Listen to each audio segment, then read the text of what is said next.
Yo, what's up? It's Ben Scarborough, and chilling here at Third Eye Collective in the secret room with one very special guest, DJ BJ. You already know who it is. BJ, what's up, man? What's going on? Welcome to the secret room. Yeah, it's fine. I like it. Yeah. It's the high ceilings, right? Yeah, I think it's the aura too. Yeah. I like it though. Got a mix of retro, new school stuff going on in here. A lot of art. A lot of art. Nah, it's dope. It's dope. I like it. A lot of old school games. Yeah, have fun in here. You know what it is, right? There's a lot of people that come in here talking shit, and I just, I say, oh, really? You're good at Bond? Well, let's go ahead and settle this right now. Let's try it. Nah, a lot of people say, oh, I used to play this, used to play that, but put it to the test. That's kind of what it's like. It's like a mix of actually Street Fighter right now and James Bond and Mario Kart. They get brought up the most. Damn. Mario Kart, I know definitely get brought up a lot. It'll be the most random person in coming here talking shit. And I'm just like, well, let's go run it real quick, And they're like, wait a minute, you got it? Oh yeah, they ain't ready. Yeah. They got to figure out what controls and all type of excuses. Yeah, oh that's my how God. it is. Now on the other side, there are people who are actually really good, like autistically especially good. Mario Kart, Smash Bros. A lot of those guys I know that play that. No joke. It's like riding a bike. You never really forget, right? Yeah, but they play a lot. Yeah. It's like they never stop playing. It's like a timeless classic, and it's a racing game. I feel like deep down, you just make it to the finish, 3 laps. You kind of inherently know the gameplay loop or whatever. But that's why I haven't got a Switch yet, because some of those guys who are hardcore with it. Oh, online? Impossible. When you think about it, these guys have been playing Mario Kart online for like 4 years in a row, You just can't see them. I don't even got the time for that. So I get on there and I get my ass beat and it's over with. I'm like, I can't do this. You were telling me that you were playing a lot of Black Ops 4, right? Mm-hmm. Yeah. The Blackout mode? Yeah. I like Blackout. I like multiplayer, but I feel like multiplayer has always been like a modern warfare thing to me. Mm-hmm. Especially like Black Ops, like 2 and stuff like that. But the Blackout mode is like, I don't know, it's dope. It's like open world, so. It like turns you into a Navy SEAL, right? Mm-hmm. You start calling out coordinates. Yeah, that's exactly what it is. Oh my God. You start saying a whole bunch of stuff you never would have thought. Like, I never would have thought I'd be like, oh yeah, I just nated that, or like all type of stuff, all type of lingo. And it's just dope though, cause it's just so many, like it's so intricate. It's like all the places you can get to, hide, and yeah, I like it.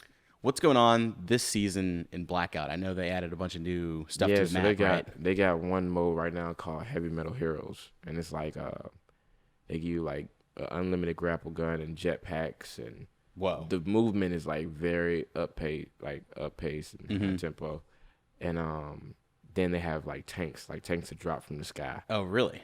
And I've missed out on this. Yeah, if you go find a tank, it's like you're everybody's worst enemy. Okay. But at the same time, everybody knows where you are, right? Yeah. Because you're loud in the tank. But then they have a lot more rocket launchers on the map, so everybody's trying to blow you up, but you're shooting rockets at everybody else. Oh, okay. It gets real wicked. So that's mainly like the biggest thing. Then they have this thing called Ground War, which is like 50 versus 50. Okay. And it's literally like war.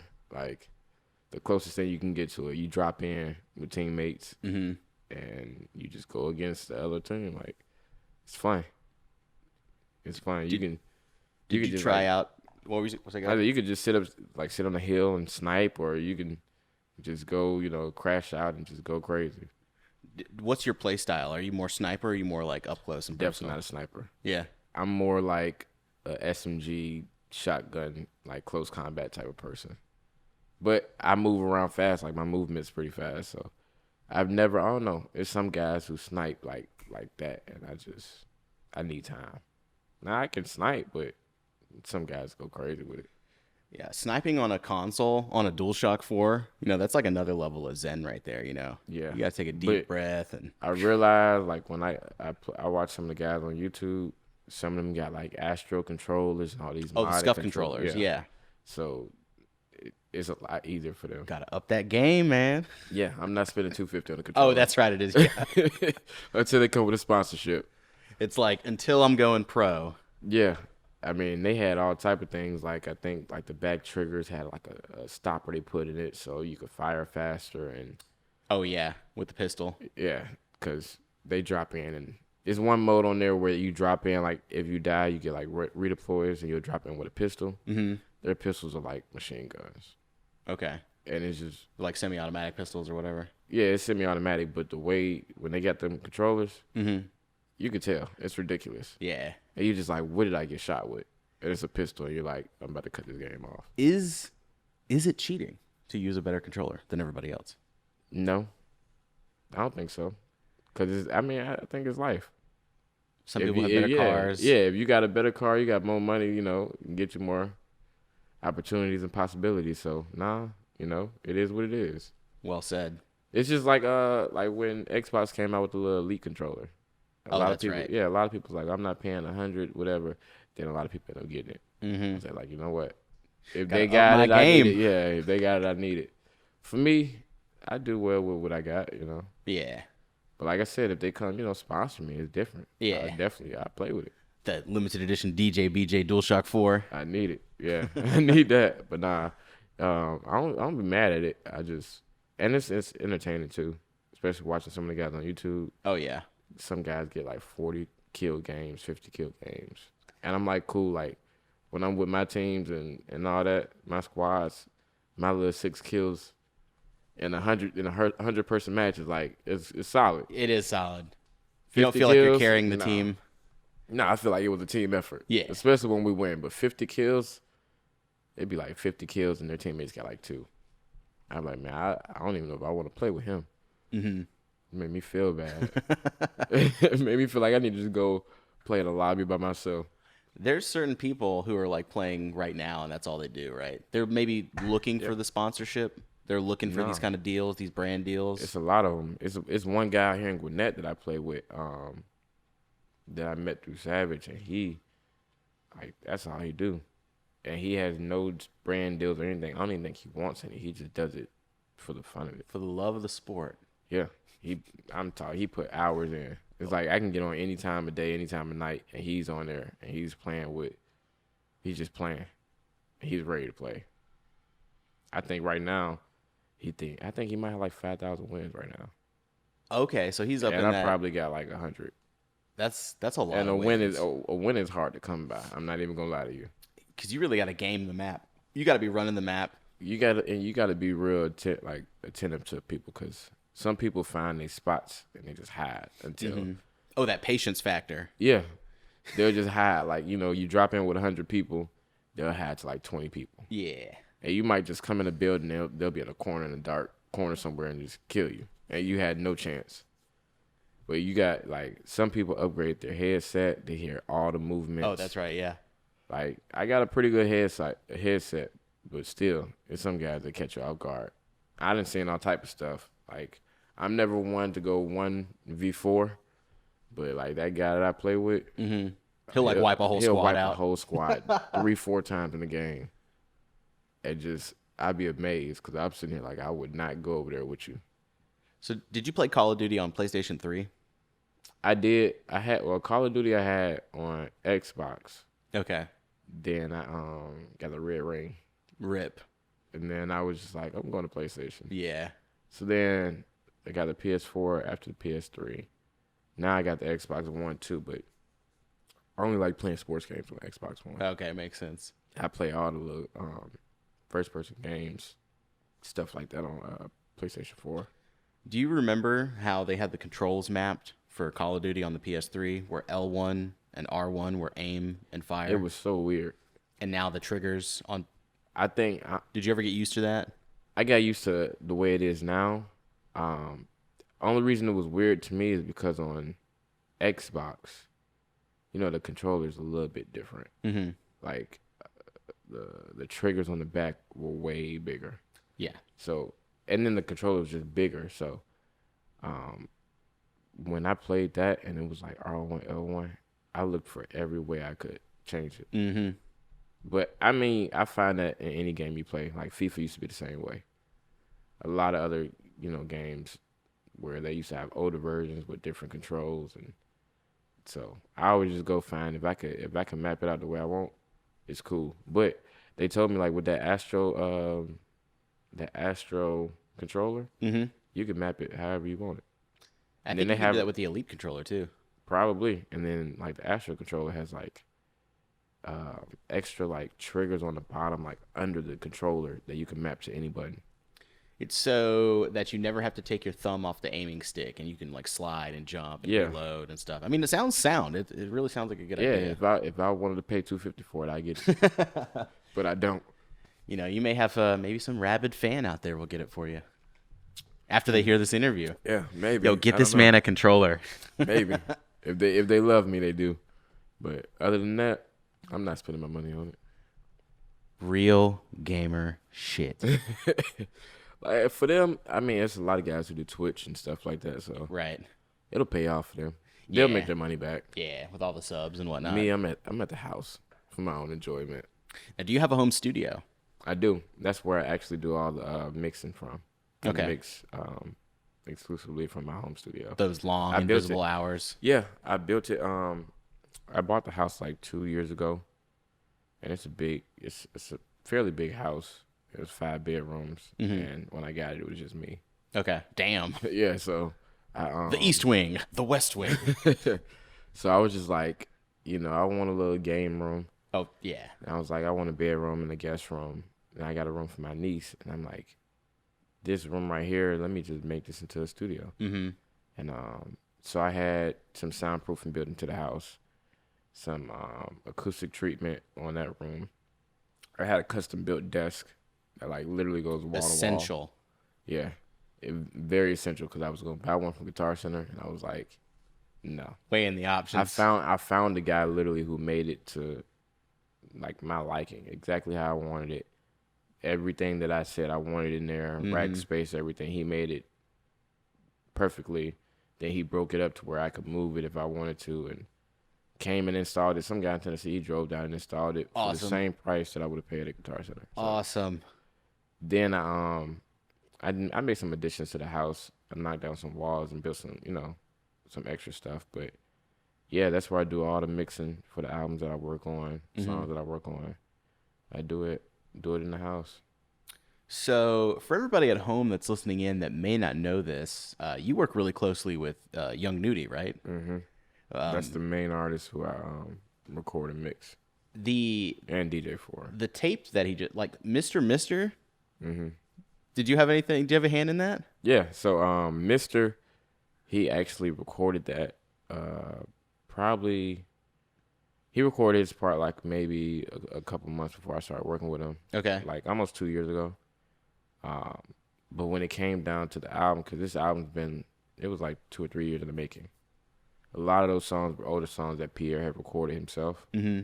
And so then he sent sessions to me. I got all the sessions together. We got the features, and I mixed it. And Yo, you mixed it really well, dude. thank you. Mr. was I got so many funny stories about Mr. Oh my god, because it's a banger, bro. Like Yeah, on so- repeat type shit. Usually when it comes to mixing, I like mixing with track outs. Okay, yeah.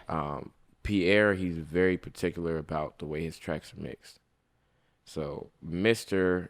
Like throughout the album, I had to do a lot of revisions because Pierre would want something done, and then Nudy wouldn't like it, and then Nudy would want something done, and it was just going back and forth. That's how it is with collab albums.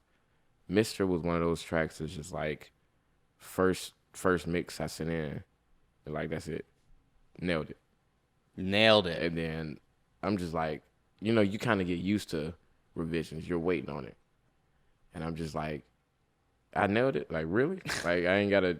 There's nothing. Like you else turned to it up, do. it sounds good at high volume. Yeah. Then it went to mastering, and like Joe Laporta, he did the mastering, and rarely can I say this, but like I sent that mix in, and it came back from mastering, and it sounded even better. And I was like, oh my god, I can't wait for this to come out. Then they said it was gonna be the lead single, so I was like, this is even better. Oh yeah. And it came out, and everybody loves it. And that's just one of those things. Like, and Mr. I didn't do anything really special to it, like effects wise or anything. Mm-hmm. I really kept it in the box and kept it simple. But I feel like that's one of those tracks where simplicity is key. Because even with the music, like, the actual production, it's not anything like very, very hard. It's just very simple, It's a hard hitting 808. Yeah. And that is a sample, right? No, Mister was no sample. Okay. So Mr. it just sounds like one. It's like it sounds like an era of music that is long past. That's the sound of Pierre. Mister was just one of those. Like when I heard it, like I said, Pierre had recorded it. So when I heard it, I'm just like, whoa. And I'm just like, oh, I can't wait to get started on this. And I rarely get that feeling. But it was a lot of songs on that project. Most of the songs that we did though, we did like this January of this year. We weren't even in the studio. We had went down to Miami for almost like a month. And I took my little mobile rig, my UAD. I had a Rode mic then. I think it was like an NT1. And we set up on the like 15th floor in the penthouse. On the 15th floor, huh? In the hotel looking out across Miami. Literally. And we recorded like 5 or 6 songs straight. It was like Shada, Dispatch, Gas Station, a couple other ones. Like a good half of the album we recorded straight that night on a mobile rig. And that was like one of the craziest trips because that was the same time we did all the Dreamville stuff. The only song we did in the studio was Sunset, but like Down Bad we did in a hotel. We actually do a lot of recording in the hotel, so rarely do I ever get the opportunity, except like recent, like this album is about to come out. We did a lot in the studio and like half in a hotel, like house. So it's kind of crazy because the continuity on the album, you can't tell that it's recorded in a hotel. You can't tell that it's recorded in the studio. Yeah, it just sounds, vocals sound great. It sounds like it's him, you know? Yeah. So in the film side, my experience is it's really not that hard to do the work, but it is hard getting everyone together. Yeah.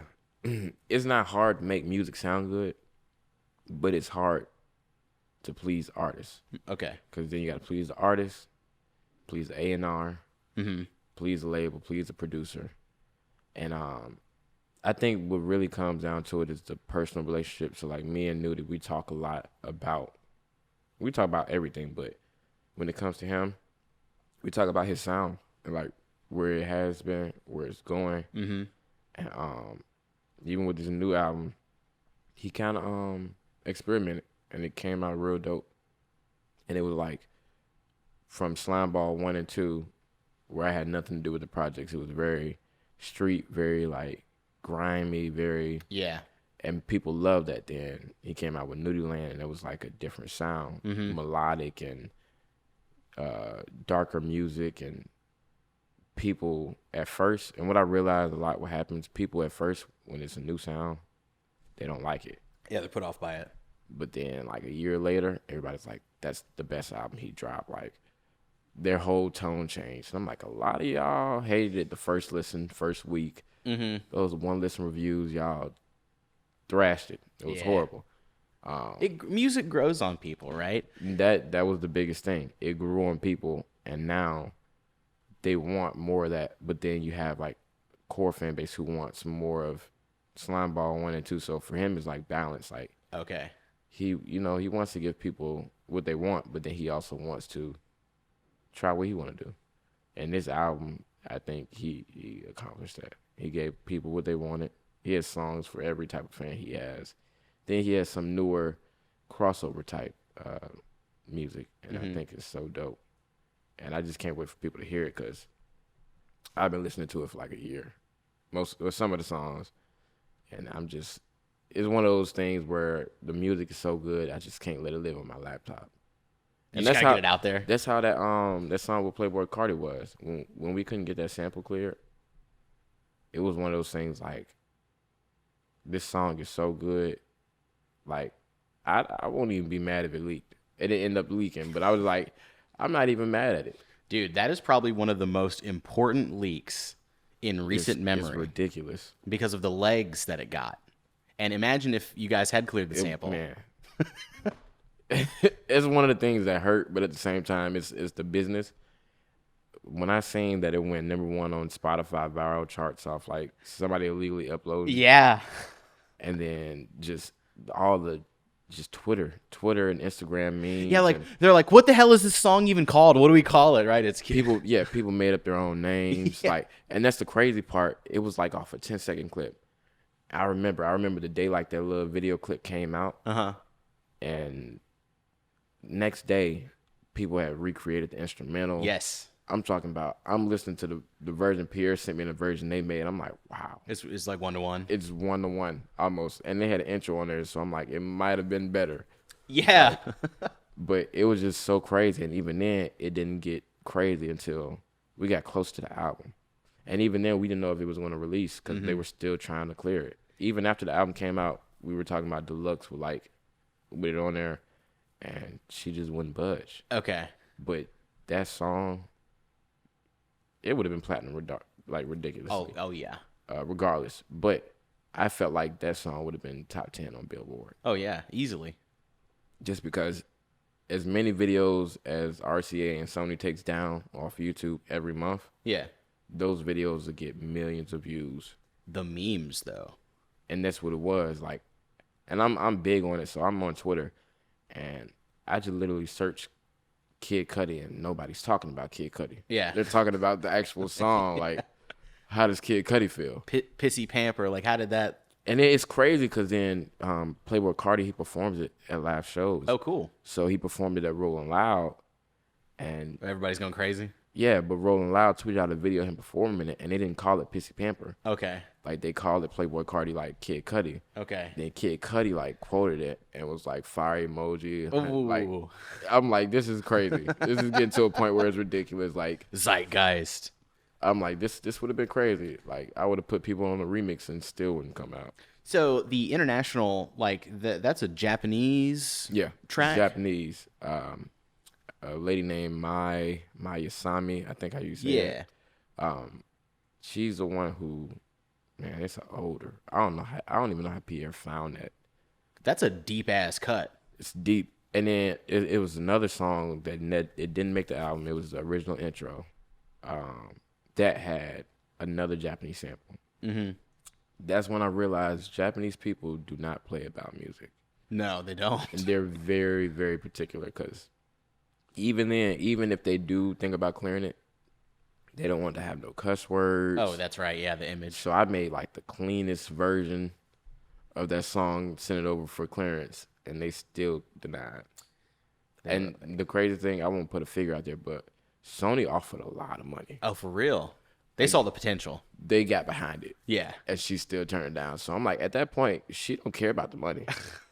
She gives no fucks about the money. She didn't want it touched. It's like the legacy of the original track or something like Yeah, that. they said the track. They said she does, or she did sounds for like anime and stuff like that. She used to do music for anime, and I figured that's where he found it. It was some, I can't remember what anime it was in, but it was in the anime, and it was just dope.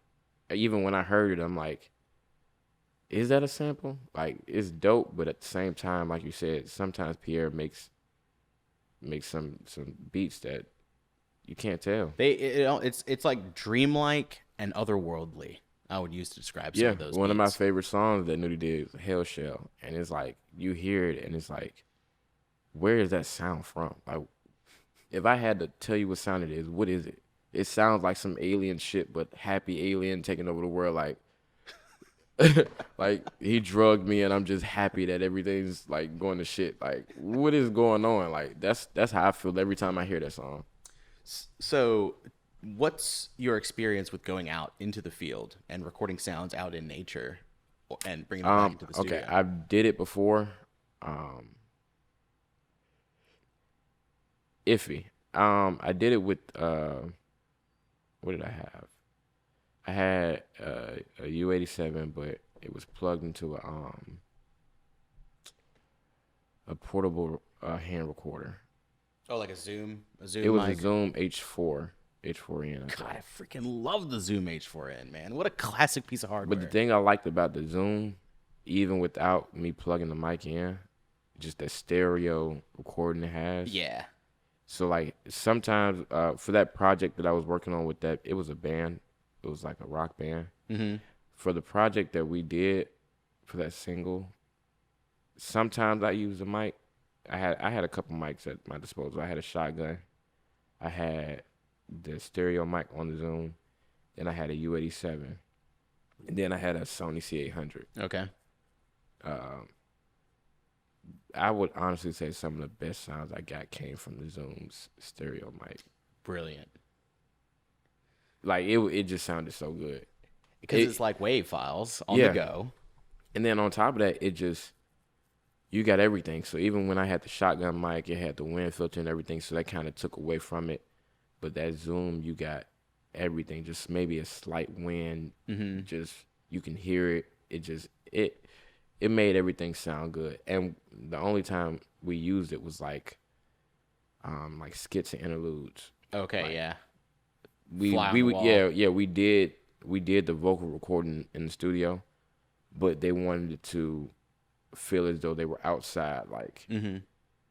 So that's when we created all the background noise, but we actually went outside and captured all these different sounds and actually mixed all types of stuff, crickets, and mm-hmm. we record late night. Like it was an intricate project. It was dope, but that's not even out yet. But that's one of them. Like I said, it can't live on my laptop. So with music evolving the way it does, do you ever get that feeling where if something has lived on your laptop for long enough that it's like, I need to go ahead and get this out into the wild before it becomes stale or obsolete or something like that? You have a new idea? The better side of me would say I would have enough self-control. But the impulsive side of me is so much good music. Yeah. It's so many good songs that I've worked on, and even songs that I didn't work on. Like, I go to the studio often with certain people, and I might hear them play a song, and they're like, yeah, man, that's not coming out, whatever. I'm like, what? No, it got to come out. Leak it. Like, people hate leaks, and I don't like leaks either, but if it's an artist, like, some artists will just leak it. Travis Scott, he's big into it. Yeah. And at that point, it's just like, let the people have the music. Yeah. Because once you put it out there, it's not yours anymore. It's the people's. Yeah, right? It's the people's. And you can still profit off of it. You don't even have to. It don't have to go to DSPs. Mm-hmm. It doesn't have to go to any streaming services for you to profit. That's what I realized when the Migos, they had that the Dab song. Yeah. Dab hit on SoundCloud. Yeah, it never hit iTunes, and they made millions. Yeah. But that's why people like Playboi Carti smart. Like, even though Pissy Pamper / Kid Cudi's never coming out, his show price goes up because when he performs it, it goes crazy. Yeah. So just that clip alone, I remember when Rolling Loud tweeted it out, like 30,000 retweets. That's a lot of retweets. That's all you got to show a booking agent. Like, look, that's what I did at Rolling Loud. And off the strength of that video, you will get booked and your show price will go up. So I noticed like a resurgence in popularity of that Pissy Pamper sample. Like, I heard the song and went and looked up what the original track was, and I probably listened to that original track like and that's what 30 I never times. understood. I felt like if she would have cleared it, people would have regained interest in her, the song. But I'm saying that as a trend now. When A$AP Ferg dropped that song, he sampled Juicy J. Oh, yeah, the single. Yeah, Juicy J started trending on Apple Music. Songs started making a whole lot more money again, like it just came out. You see it again with P.D. Pablo, Freak a Leak, Sweetie, dropped that song, My Type. Yep. Now people are streaming Freak a Leak. It's a song I'm working on right now. It has a sample like that from like one of those 2000 classics. Mm-hmm. And guarantee you when it comes out, people are going to like, you hear it off the bat. You hear where the sample is, you hear where the inspiration is, and they're going to go back and stream that song because it's like one of those like, wow, that's my childhood. That's how it is. That's why I feel like I'd say people like music is timeless. That's what I love about it. Like, it has no era. Like, it has eras that we set it as, but you can play a song from your era for somebody now, and they never heard it before, and they couldn't tell you if it was old or not, because it's fresh to them. Mm-hmm. Music is timeless, like, and one of the biggest things, like, it's crazy. I DJ'd a 2000s party last night. I saw that on your Instagram story. Yeah, I was gonna ask you about that. I DJ'd a 2000s party last night, and people were so surprised. I pulled like a lot of songs out, like, Yeah. and the crazy thing, yeah, it was mainly a college crowd. It was mainly a college crowd, and Everybody knew the music. everybody knew the music. But it was like one of those things, like, you go to a club now, you don't hear the music. It's like people's parents. You Yeah. know, they're listening to the music. People are always looking for, like, people are starved for content, right? Sometimes, and then like streaming services do a lot for making these playlists. Like, Yeah. if you like this, you should probably like. 2000s pop and R&B hits, and even then though, like last night, I think people get so used to going out to clubs and hearing on radio like the new music. Mm-hmm. They rarely hear old music. So last night, I promise you, I didn't play any real like popular songs right now. I played all older music, and I did that for 4 hours straight, and no complaints. People had a blast. I'm like, it was crazy, and I'm just like, in a way, those are the type of parties I like. Like, anybody can play on anybody can put a popular song on right now, and, Right. you know, the club go crazy. When you pull one out from It hits 2001, different, you know? Yeah. I played all type of stuff. Jay-Z and Nas and T-Pain, and even last night though, that's when I realized, I said, man, this is off topic, but like T-Pain, he might be the greatest R&B singer. And I can argue that with anybody. Like, his sound was so forward, like, in his time. Yeah. But right now, like, I was just going through the songs last night, looking at my crates. Uh-huh. He has so many damn hits. I'm talking like, it was ridiculous. I felt like it was a T-Pain party at one point, because it was like either he was a lead on the song, or he was a feature and he had the best part. Like, it was him and Wayne. It was such a crazy era for them. Mm-hmm. But that's the era I was in. I was in high school and middle school during that era, so it was fresh to me. Mm-hmm. A lot of people, it's like they don't listen to it on their own, so they go back and listen to it, or they hear it at a party like this, and they're just like, damn, how the fuck did I forget about that song? Like, It's weird because we used to have to carry those songs around with us on CD and on an MP3 player. We used to and it was tragic if we lost the MP3s, right? I was telling people, I had the shuffle, I had the Zoom. It's like a different kind of bond that you had with those music. Classic, where you just had the click wheel. The click wheel and rotate, and it was. I never even had an iPod Touch at that point. I had a Motorola Razr when they finally put iTunes on it. Yes. I had I had the Sony Walkman. I had all type of stuff. Mm-hmm. I even had the fake MP3 players I got from like Brandsmart, and used to just load it up 128 megabytes. It's like 20, 30 songs. At a decent bit rate. Like, maybe the worst bit rate you maybe can have. like 128, maybe 96, but Ooh, we're pushing it at that point. But I remember you used to load it up. 128 seemed like a whole lot of space. Yeah. Because the CD, maybe you could only have a CD with like 10, 12. And you telling me I got an MP3 player with 25, 30? Okay, run it. Oh man, I was loving it. I had them all. But now I look at it, and you get phones with 512 gigabytes. People are spoiled for choice because it's like you don't have to carry your MP3s with you anymore. Suddenly you've got everything at the push of a button. You ain't have to worry about CDs getting scratched.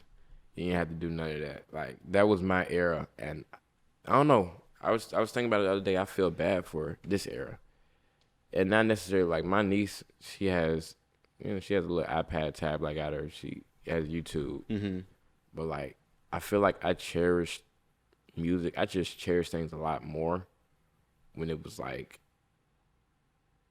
it was physical. rare. Yeah, it was rare. I would be like, hey man, borrow this. You know, I need it back. digest it. And then when you're done, let's have a conversation about it. You know, did you like the movie I let you borrow on DVD? Yeah, DVD. It was no Blu-ray. That was when DVD player was $200. Yeah. And if you had one, do I get a PS2 or do I get a DVD player? Let me see. and if your family had one, it was like, wow, Yeah. you got a DVD player. Man, it's so crazy how. And every time I said I feel old, but it's crazy how things have like progressed. Yeah. And Like- it's like in that decade, things changed so much so quickly that older heads are still having a hard time adjusting to, you know, they're like, Yeah, people they like YouTube. Wait, you could pull up anything on YouTube. I'm like, yeah, anything. like the entire history of recorded like anything. Yeah, I think, and that's like my dad. He's big into like records. He used to have, you know, he was a DJ before, so that's where I got the DJing from. And he used to have milk crates full of records, Straight up, huh? full of it, and he used to have 12-inch vinyls and turntables. He had multiple turntables, different types of mixers, like all of that. Like me growing up, that's all I seen. Okay. So I remember when I first got this like YouTube family plan where it's like YouTube Red or whatever they call it. Oh, that's no right. ads. Mm-hmm. And I don't remember what song it was, but I pulled up a song, a Bob Marley song. He hasn't heard it in years because he lost the vinyl to it or something, or he gave it to a DJ to use and never got it back. Oh, okay. And you know, back then you used to have two of the same vinyls. Like he could never find it, and he was so bummed. And it was harder at first with YouTube because a lot of people weren't uploading a lot of older stuff. Mm-hmm. But then somebody uploaded it, like they did vinyl to, you know, record into a DAW and put it out.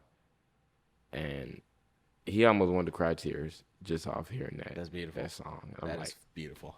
technology. Yeah. Like, you know, everybody want to talk down on it, but It low key kind of crazy. It's kind of snapping, you know. But yeah, a lot of people, like even now, even when I go to the studio, like I remember one day I pulled up on Metro Boomin at the studio and he had a vinyl and he had turntables.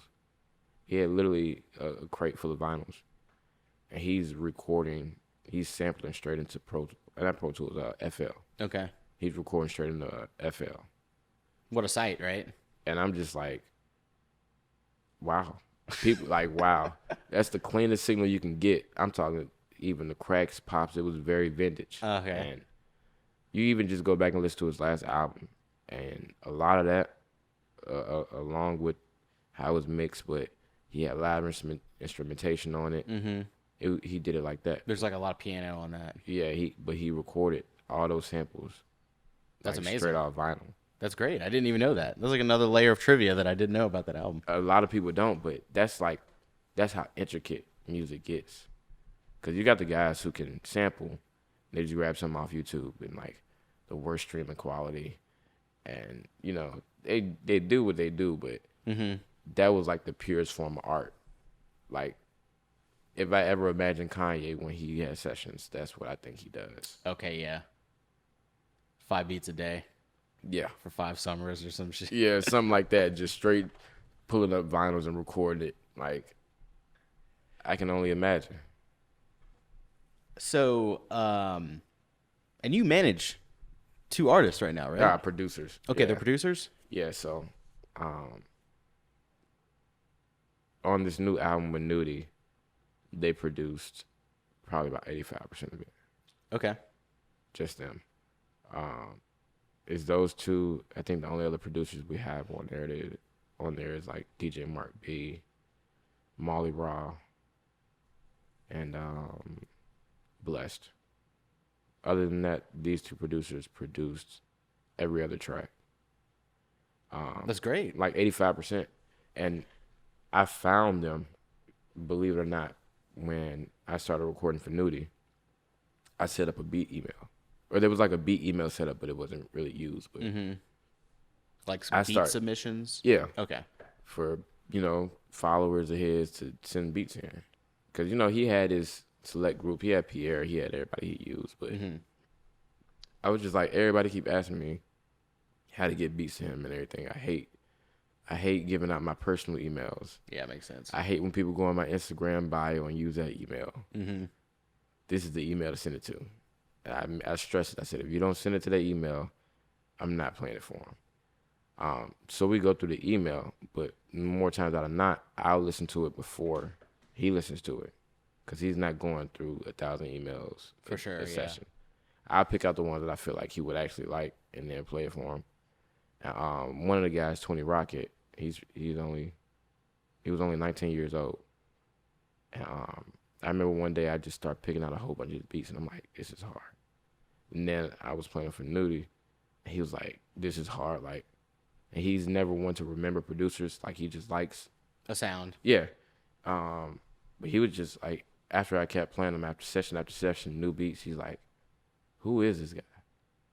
I'm like, I talked to him a little bit. I'm like, it's this young kid who lived down in Fort Valley, Georgia. Mm-hmm.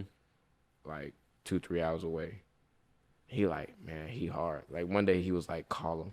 I was like, I don't even got his number, but let me get it. And he got on FaceTime with him. He was like, man, like whatever you doing, keep doing it. This is probably like November last year. Fast forward to like March, April. He driving up here every weekend. Not every weekend, every day. He's driving to Atlanta. That's more intense. Yeah, to come to studio sessions. Like, okay. And that was a dedication that I was like, wow. For me, like I hate driving, but like this kid drives 2.5 hours here, like 2.5 hours back at like 5 a.m. Wow. Still going to work. Mm-hmm. And not saying nothing to anybody. It's a different type of grind. I knew it, but like nobody else knew where, he was doing that. And I'm just like, in my head, I'm like, this is, like, it's going to pay off. And it did. Like I said, this album, he's all over it. Mm-hmm. Along with Coop, like, these guys, they didn't miss a session for months on end. Wow. They'll come up and Nudy might not record the night, but they're still there, like. And if he's not recording, they're making beats. Okay. Coop, like I said, we went to Miami for a month. He came down there on his own because he wanted to be in sessions. Okay. Like, it was that type of dedication where I'm like, these guys, like, they deserve whatever's coming for them. And I never want to get involved in somebody's career or process that I don't believe in. Mm-hmm. But that's the type of things that make me believe in you. That's what I seen with Nudy that made me get behind him.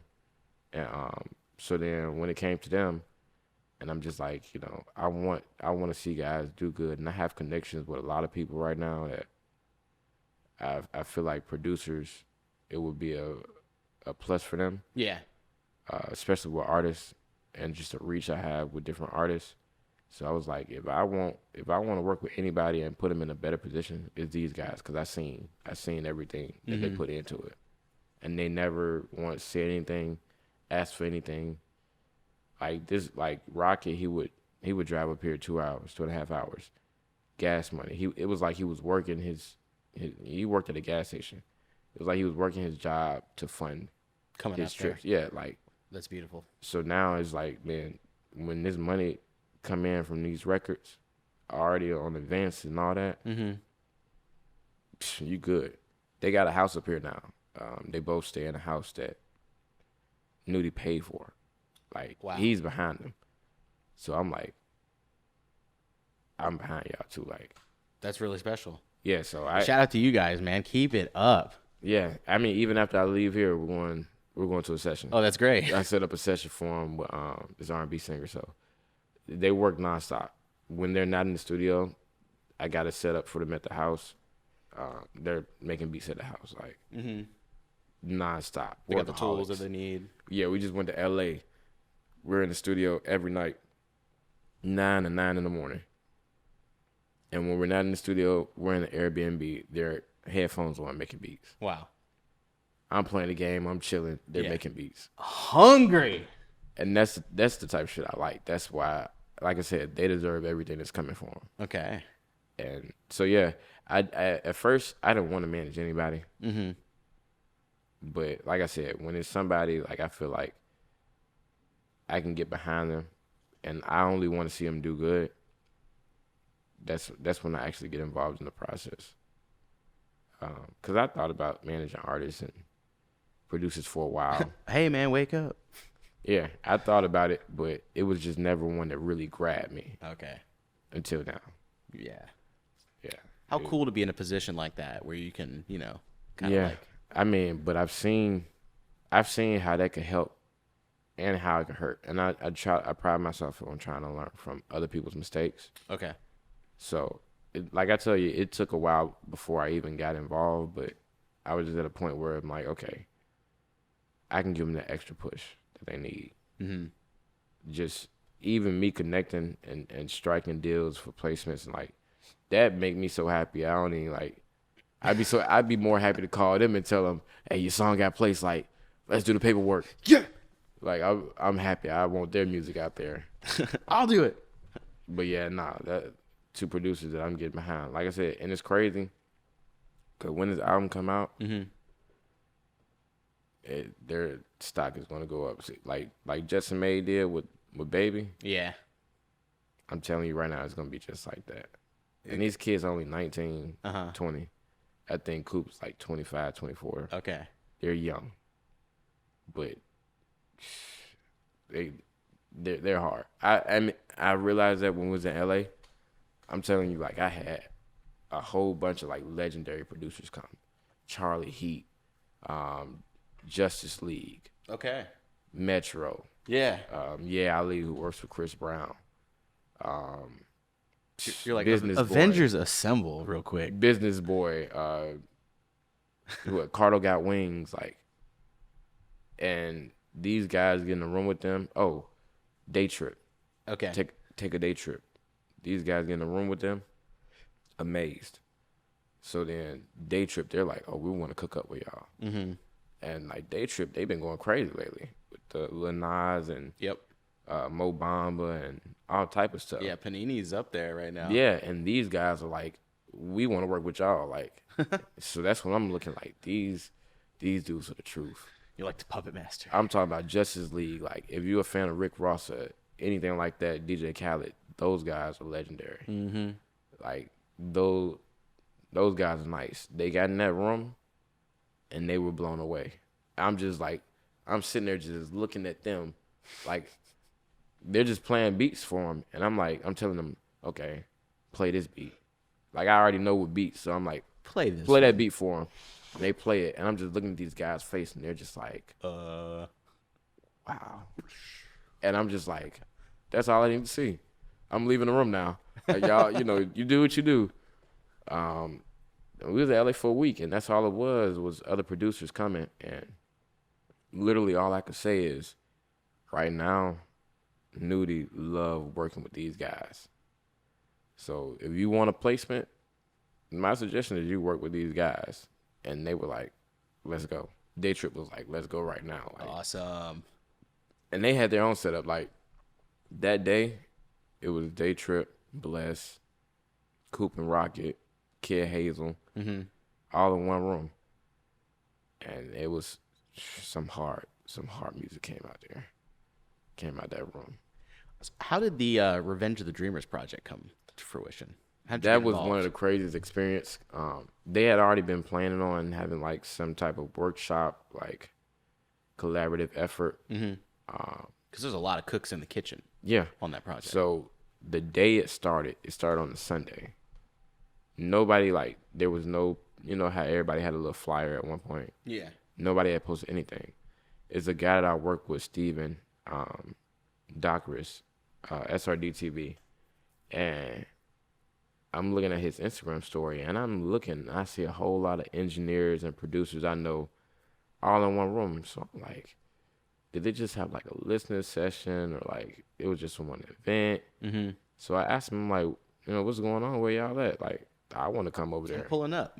Yeah, and he's like, oh, it's the Dreamville session, blah, blah, blah. It ain't get announced or anything, but like, this is what's going on. And I'm like, Dreamville?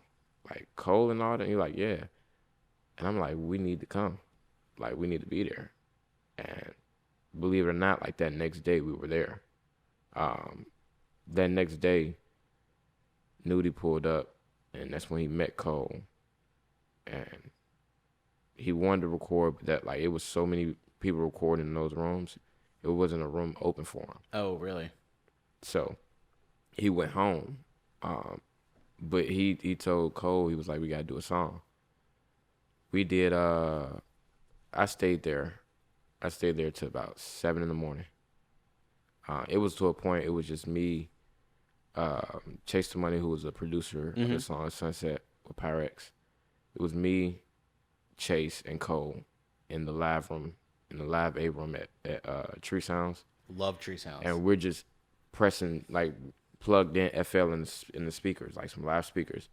And we're just playing the beat over and over for Cole. He's literally writing in his notebook. We did that for about 3 or 4 hours straight. Wow. I kid you not. Everybody else is gone. People sleep.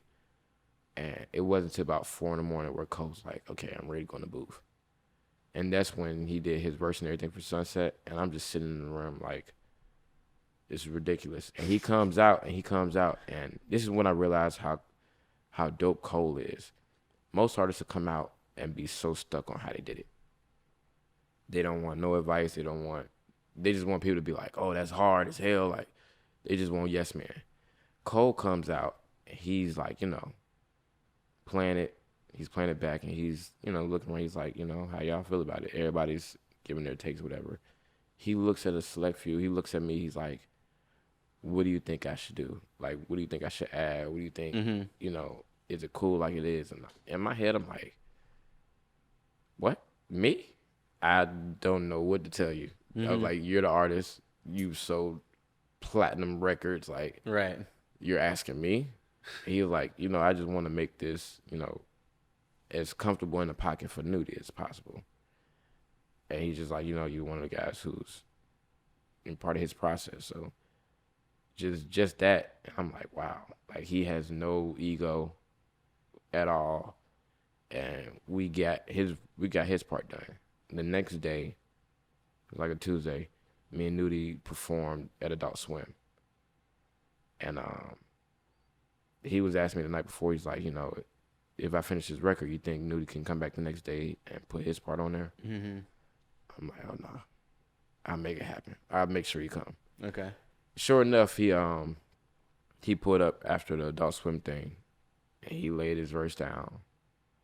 And then he left because that night is when we were going to Miami for that month.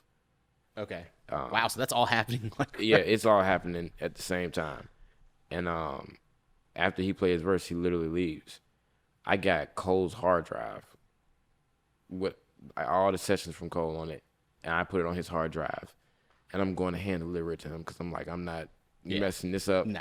I'm not giving it to somebody. And no.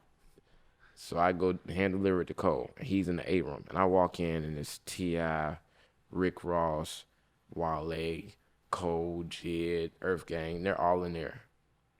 And I'm just like, okay, I walked in a room full of heavy hitters. Yeah. And I go to Cole. I'm like, Cole and Eve, his manager, I'm like, the song's done. Session's on there. Mm-hmm. And they were just in there talking, chilling. He's like, he gives it to his engineer. He's like, play it. Okay. So I'm like, okay. Even when Nudy recorded, we recorded headphones. Like, he doesn't like stuff played back. Okay. So everybody who was in the studio with us didn't hear it. Okay. So Cole, he's like the first person to play it out loud. And he plays it out loud in front of all those guys. Whoa. And I'm literally just looking at everybody's like facial expressions as the record is playing. And they're just like vibing. I'm like, what a cool feeling. What the hell? What? And like, I ain't like, at that point, I was just like, I can go home now. My work here is done. Never would I ever have thought that T.I. and Rick Ross would be in here like hyping up Nudy or like, anything like that. So they told me like, even when we left to Miami, they still had like 10 more days in the studio. Man, they was calling me like, the more Cole played it for other people, like Cole is playing it for other artists, people are calling me like, yo, that track with Nudy and Cole. I'm like, you heard it? He like, Cole played it for me. I'm like, damn, he must really like that track. That happened to be the only track on the album besides the solo cut that Cole put. Okay. That it was just Cole and one artist. There was no other artist on there who had a solo cut with Cole. That's right. That's how much he liked that song. That's amazing, dude. Because people wanted to get on it. I'm telling you, people wanted to get on it. Oh, yeah? And no. He liked it like it was. That's great. And I'm like, this is crazy.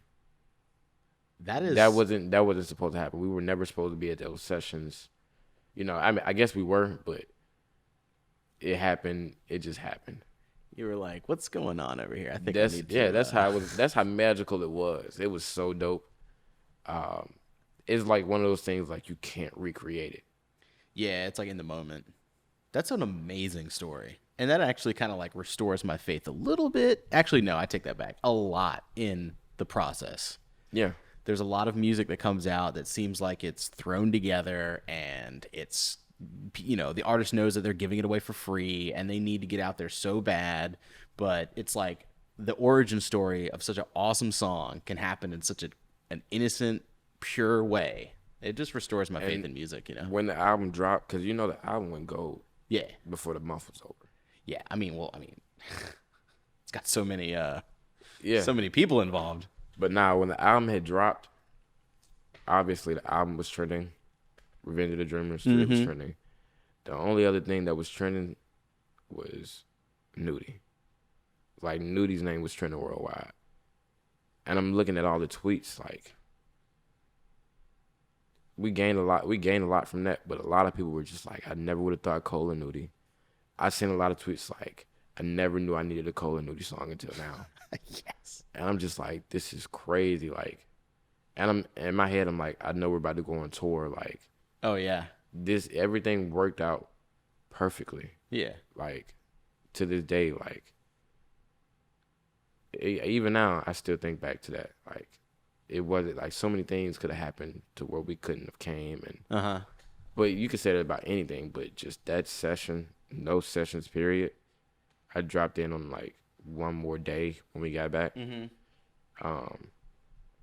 That was the day they did Costa Rica. I was in the studio with Ski Mask, Slump God, and it was just me and him, an engineer. Like, I just kind of popped in the room. He's up there. I'm talking to him a little bit, just chopping it up, you know, exchange info and all that, and then he go in and record his part. And I'm like hearing the music. I'm like, whoa. Like, it's crazy. It's like washing over you. Man, it's still a lot of music that didn't come out. It was so many producers in there, like Take Heed, Super Mario, Jetson, Kid Hazel, T Minus, like all those guys working together. A+ from Eardrummers, like Mike Will came, DJ Khaled came. Whoa. It's a lot of people that people don't even know was in there. And it's so much good music because every room somebody was making a beat or somebody was recording or doing both. Like I told you, they turned a live room into a beat area. That session was like I said, it can't be recreated. And so the project came out, and well, for so many months, nobody knew what was gonna be on it. Like, I knew Cole was playing Sunset a lot, but you know, it's a lot of politics with it. Labels get involved and what they think should go down or whatever. So until paperwork gets done, you never know. Even if paperwork gets done, you still don't. But the album comes out, and Down Bad we did, because he has that part on Down Bad. We actually recorded that in Miami. That night he recorded the verse for Sunset when I played it for Cole and all that. Jid had gave me the open verse for Down Bad, and it was just him. It was just him on it. Like, he recorded the night before, and you know, he had linked up with Nudy when he was at the studio, and he was just like, you know, yo man, like, I know y'all finna go to Miami or whatever. I want Nudy on this song with me. I'm gonna just send it to you whenever y'all get done recording the album. Like, you know, see if he got time to do it. Okay. And that's what we did. Like, you know, when we got done with the album, I was just like, look, you know, we got this song, Jay, why don't you get on? He's like, all right, let's do it. I do it. I send it to him, like, I think I recorded like 7 in the morning. I sent it to him at, he calls me immediately. He's like, send me the session. Wow. He's like, I played it. We just went crazy. Zip it up. He was like, I played it. We just went crazy. Send me the session. We transfer me that thing. We transferred it to him. And then, later on, months go by and we start to hear, oh, such and such is on it now. Oh, they added this person. Then talked to Jid at one of his Atlanta shows, and he's like, they wanted to take Nudy off. Like, the label did. Oh, really? Nobody at Dreamville did, but like the actual label, I think it's Columbia or Interscope, one of them.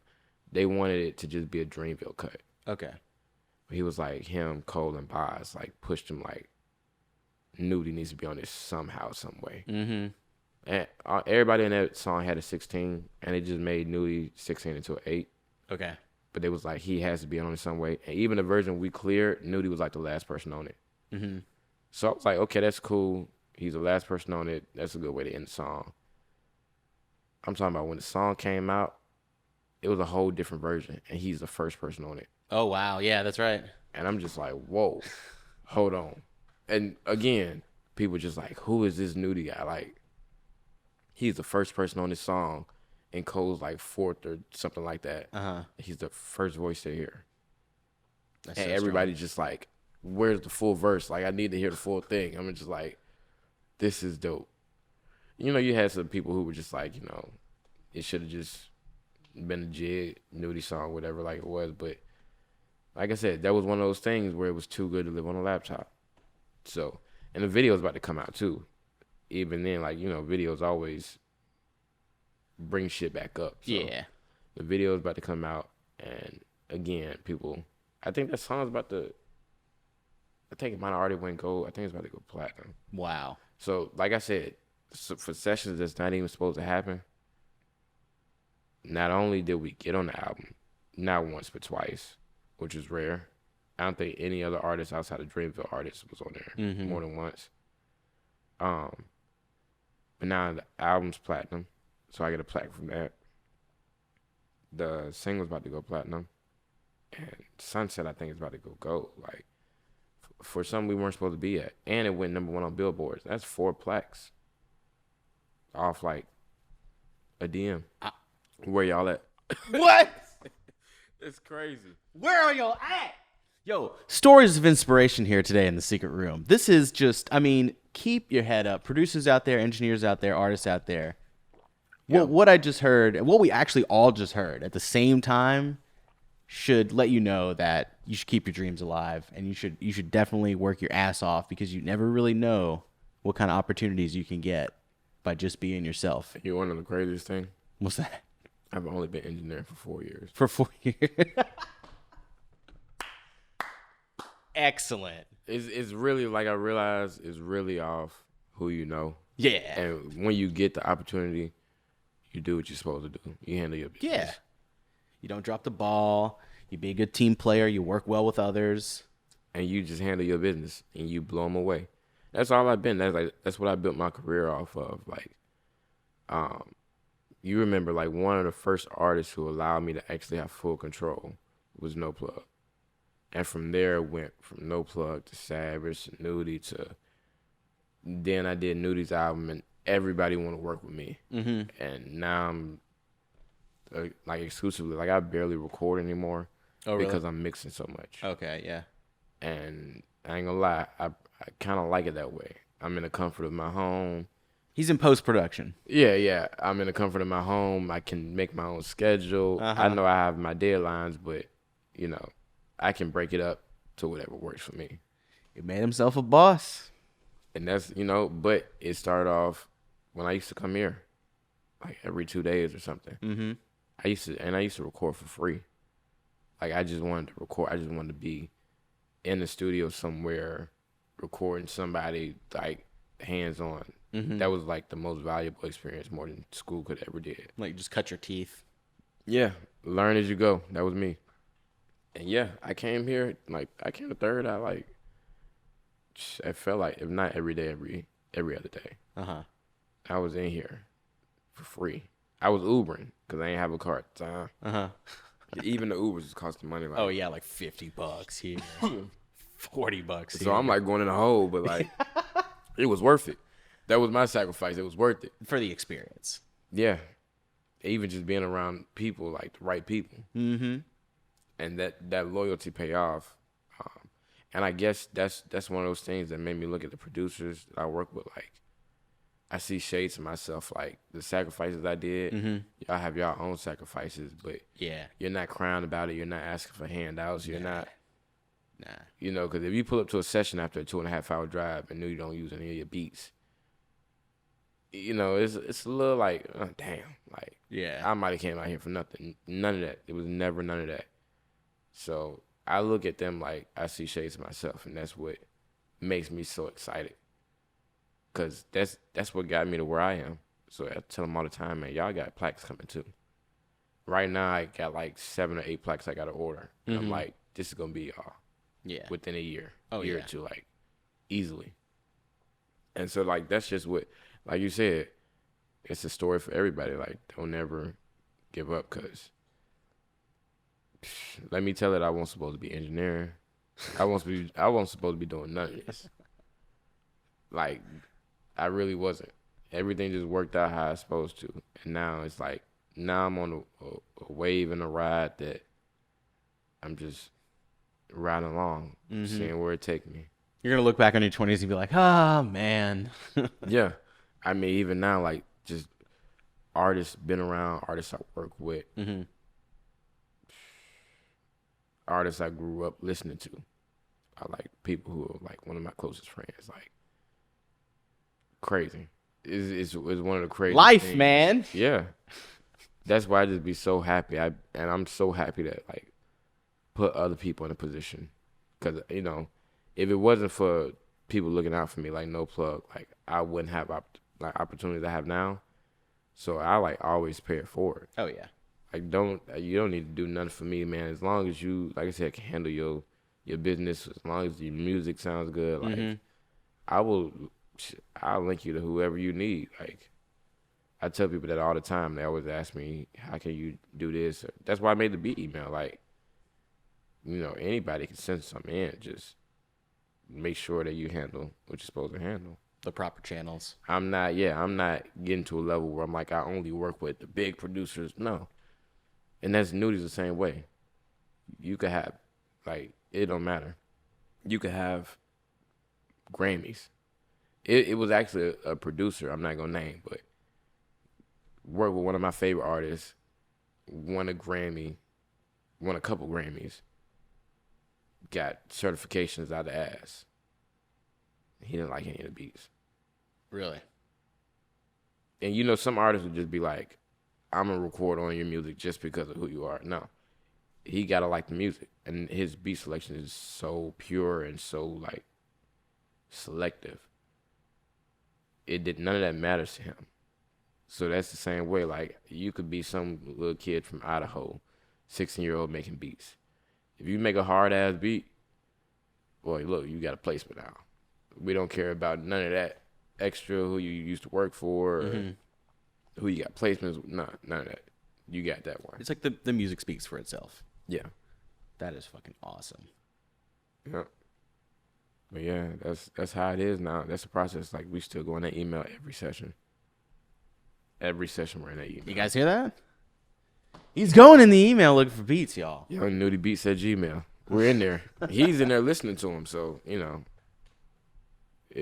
Even if they don't end up using it. We heard it. Yeah, we heard it. That's how it was. I mean, I ain't gonna lie. Rocket, the first, like, 3 or 4 packs he sent, nothing strike. And it just took that one, and it took another, and he just, after a while, he kept, like, you know, he ain't even know his name. He was like, you know, what that kid send me? The kid send me anything? Like, let me check. The kid. Yeah. Now that kid signed. Like, same way with Kid Hazel, man. Kid Hazel, his first beat since when? In Nudy email. In the beat email. Nudy hopped on it, and then played it for Savage, and Savage hopped on it. It was so hard Savage signed him. Like that. His life changed. Now, Savage's last album, he produced half of it. Wow. Like, it's crazy, but it's possible. It happens. You're like my inspo, like right now. It happens, man. Like I don't, like I said, I look at myself and I shouldn't be where I'm at now. So I'd just be ready to tell everybody like, you can do it. You can do it. Don't listen to what nobody say. You can do it. Like go crazy. That is amazing. I almost think we should leave it there just because it's such a high note. Yeah. I'm happy now. I'm ready to go to the studio. Hell yeah. Let's wrap it up. What do you say we get out of here? Yeah. Oh, but before we get out of here, just because we got the eyes and the ears of everybody you know fucking with you, let these folks know something. Like I already told you, we got an album coming out soon. Mm-hmm. A date coming real soon. We're in post-production now. Music video? Music video is about to come out. It's homecoming season, so we're booked. We're booked for homecomings everywhere, all the way through November. This track I'm mixing for Miss Mulatto and Light Skin Keisha. Hard. Be on the lookout for that. I'm working with a lot of artists. Like right now, I'm at the point where I'm working with people who, like I have a list of artists that I want to work with, Mm-hmm. and I'm in a position now where I can actually work with them. So I'm checking stuff off my list. Oh, yeah. Yeah, I'm going through the list. So He's like AT&T, y'all. He reaching out and touching folk. yeah, but at the same time, I work with everybody. So there's nothing to. If you want to work with me, I'm the farthest thing from bougie, or stuck up, or anything like That's that. great. I'm not Hollywood, so I read all my DMs too. I answer DMs like That's great. I answer DMs that deserve an answer, because sometimes people hit me up and can I send beats to the beat email? Yes. That's what it's there for. Well, that's awesome. I don't. Other than that, though, if it's a worthy DM, like yeah, I'll answer them all. Yeah. It's just not the ones that's a simple look at a page or something. But other than that, got a tour coming soon. It'll be announced soon. Yeah, we're just trying to. I'm getting ready for. I'm already in 2020 in my head. A lot of music that I'm worked on and working on right now is not coming out till 2020. So that's where I'm at mentally. Okay. But still in 2019, so I'm ready to just motivate more people, work with more people, and get more plaques. Yeah, man. It's plaque season. Yeah, quick story. I hung out with Ali from TDE in February, Okay.